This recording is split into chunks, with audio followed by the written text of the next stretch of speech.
आपण पाहत आहात महाराष्ट्र वृत्तदर्शन न्यूज, रोखठोक आणि निर्भीड.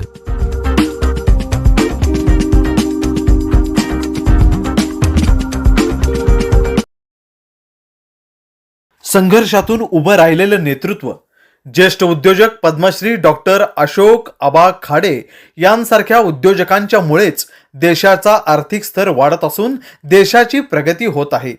डॉक्टर अशोक खाडे यांनी उद्योग उभा करून रोजगाराच्या संधी निर्माण केल्या आहेतच, पण त्याचबरोबर दलित पॅंथर सारख्या चळवळीला पाठबळ देऊन त्यांनी मोठे सामाजिक कार्य केलं आहे, असे गौरव उद्गार केंद्रीय सामाजिक न्याय मंत्री रामदास आठवले यांनी काढले. सांगली जिल्ह्याचे सुपुत्र आणि ख्यातनाम उद्योजक डॉक्टर अशोक आबा खाडे यांना राष्ट्रपतींच्या हस्ते पद्मश्री पुरस्कार मिळाल्याने संपूर्ण सांगली जिल्ह्याचा गौरव झाला आहे. या ऐतिहासिक क्षणांचा आणि आबांच्या कर्तृत्वाचा सपत्नीक यथोचित सत्कार केंद्रीय सामाजिक न्याय मंत्री रामदास आठवले आणि पालकमंत्री चंद्रकांत दादा पाटील यांच्या हस्ते करण्यात आला. या प्रसंगी केंद्रीय मंत्री रामदास आठवले हे बोलत होते. दास ही कंपनी खाडे बंधूंनी भारतात स्थापन केली.